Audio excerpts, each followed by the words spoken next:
Avez-vous déjà ressenti ce poids silencieux d'une routine qui vous enferme? Vous êtes là, vous faites tous les jours la même chose, vous vous levez à la même heure, vous allez au travail pour faire les mêmes choses, vous voyez les mêmes collègues, et sans arrêt, tous les jours sont les mêmes. Les jours deviennent des semaines, les semaines deviennent des mois, et ainsi de suite, les mois deviennent des années. Vous êtes dans ce cercle avec de répétition, de répétition. Quand vous réfléchissez à cela, vous vous dites, mais tout semble bien sur le papier, donc j'ai un travail, je mange à ma faim, j'ai un toit sur la tête, je fais à peu près les activités que je veux, mais vous êtes sans arrêt en train dans la même routine, et c'est répétitif, et répétitif. Je me souviens, il y a quelques années, je me suis retrouvé dans cette situation, une routine très bien rythmée, etc., mais où ma vie était vide de sens. Je sais pas si vous avez déjà eu cette réflexion. Et puis j'ai eu cette question qui m'a frappé. Est-ce que c'est vraiment là où je vais être dans 10 ans? Est-ce que c'est est-ce que je vais vivre cette vie pendant les 50 prochaines années?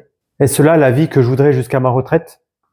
Cette prise de conscience, aussi terrifiante soit-elle, peut être le point de départ d'une transformation. Aujourd'hui, je vais vous partager le chemin, les aboutissements de réflexion sur les choix que nous faisons ou que nous faisons pas, et sur la manière de comment reprendre le contrôle de sa vie et de vraiment de se projeter quelque part et de vraiment de réfléchir à soi sur la vie qu'on veut. Salut, c'est César, on se retrouve aujourd'hui pour une nouvelle vidéo pour parler de tout ce que nous changeons pas, nous le choisissons. En 1, l'illusion de l'inaction. Nous croyons tous que de ne rien faire est un moyen pour réfléchir, de prendre une pause. Mais la vérité est tout autre. Chaque jour où nous restons immobiles, nous faisons un choix, même si ce choix est inconscient. Imaginez une rivière qui coule, comme ça, une rivière dans la montagne, ça coule, ça coule, ça coule, ça coule. Si vous restez dans l'eau sans bouger, mais vraiment sans bouger, ce n'est pas vous qui vous déplacez, mais c'est le courant qui vous emporte petit à petit, petit à petit, petit à petit le long de la rivière. Et c'est ainsi, lorsque vous prenez aucune décision, vous acceptez le statu quo. Vous choisissez de rester là où vous êtes, même si ce n'est pas vous qui avez choisi d'être là où vous voulez être. De la même manière que la rivière coule, vous avez l'impression de bouger. Mais en réalité, c'est le monde qui tourne autour de vous, qui change, qui se déplace, qui tourne autour de vous, qui avance alors que vous êtes à la traîne. Les miracles n'existent pas, mais les opportunités, oui. Nous espérons souvent un miracle, un événement soudain qui viendrait bouleverser nos vies, changer nos existences. Mais ces miracles, bien que séduisants, n'arrivent presque jamais. Vous n'allez pas vous réveiller un matin, paf, avec une envie d'aller travailler. Vous travaillez, vous partez, vous prenez la voiture, paf, 0 bouchon en arrivant. Vous arrivez, vous avez que des mails en disant merci, vous avez bien travaillé, vous avez fait ci, vous avez fait ça, tout est dans l'ordre. Le client est content, vous avez une charge de travail, tout le monde est satisfait, tout le monde est heureux au boulot. Ça, c'est une configuration qui n'arrive jamais. Ça fait plus de quel âge? 20 ans? 10 ans que je travaille. Ouais, une bonne dizaine d'années. Hein. J'ai jamais vu un jour où tout allait parfaitement bien dans une journée. À part les jours de vacances, bien sûr. La vie nous tend des opportunités chaque jour.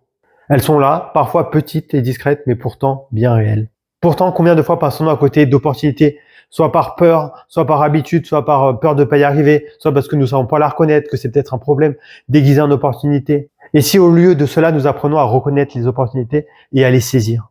Cela commence par une question puissante, mais simple à se poser. À quoi suis-je en train de dire oui en ne faisant rien? Pourquoi nous regrettons toujours ce que nous n'avons pas fait? Parce qu'en fin de compte, à la fin de vie, nous regretterons jamais ce que nous avons osé tenter, même si cela a échoué ou même si cela a raté. Ce qui nous hante, ce sont les rêves abandonnés, les décisions non prises, les opportunités non saisies, les risques jamais pris, même les risques maîtrisés, les occasions laissées derrière, soit par peur du changement, soit par crainte de ne pas être à la hauteur. Chaque opportunité non saisie est un pas de plus vers une vie que nous regrettons plus tard. Pourquoi avons-nous si peur du changement? Changer, c'est comme se tenir sur le bord d'une falaise, le regard fixé sur l'inconnu et se dire « Et si je saute, il se passe quoi? Et si je saute et que ça se passe mal? Et si je saute et que je n'atterris pas dans la mer et que je me fracasse sur les rochers? Ou si je décide de sauter et que la mer se retire à ce moment-là ?»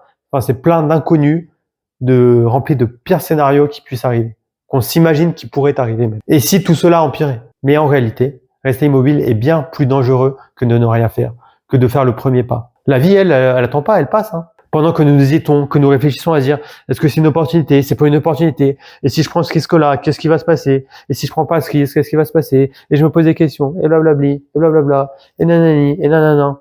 Parce que pendant que nous hésitons, la vie, elle continue, elle avance, et nous réalisons que nous sommes restés sur place.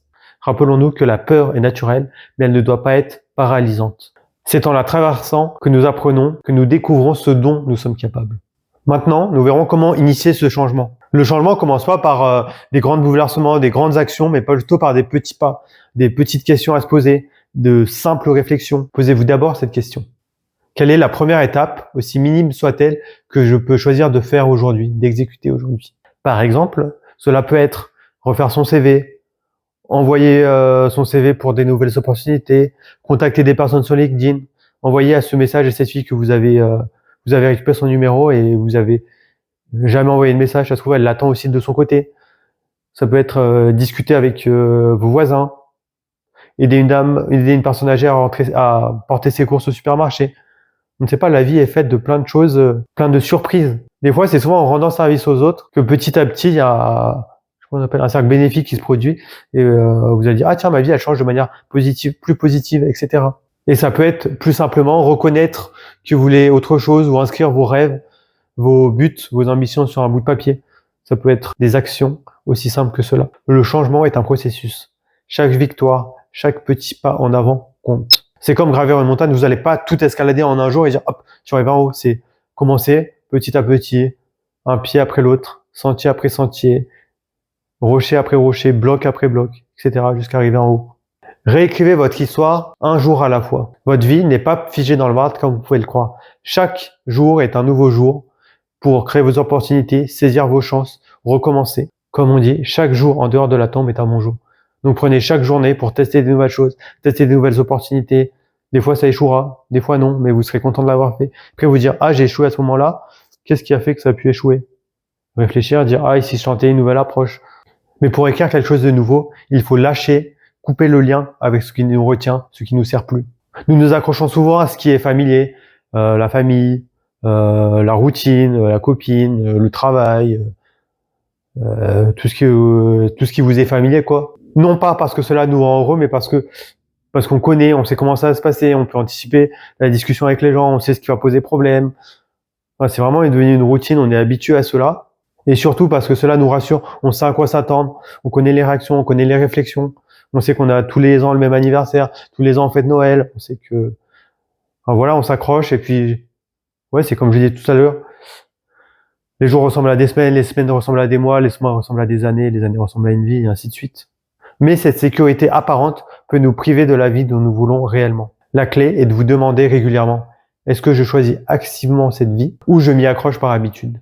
Que choisirez-vous aujourd'hui? Tout ce que vous ne changez pas, vous le choisissez. Ces mots pour moi ne sont pas comme un constat, mais plus comme une invitation. Une invitation à quoi? Une invitation à prendre du recul, à vous inviter à penser, réfléchir consciemment sur votre vie, vos choix, vos actions, à décider consciemment ce que vous voulez réellement. Le moment est venu de reprendre les rênes. La vie ne vous attend pas, mais elle vous apporte chaque jour l'opportunité de choisir ce que vous voulez. Alors, que choisirez-vous aujourd'hui? Si jamais cette réflexion vous parle, qu'elle fait écho avec vous, avec votre passé, et que vous avez envie de la partager à vos proches, n'hésitez surtout pas. Ou alors mettez en commentaire vos réflexions, si ce que je dis résonne ou pas avec vous, si vous êtes d'accord, pas d'accord. Et puis, merci de m'avoir écouté. On se retrouve de l'autre côté. Ciao, ciao.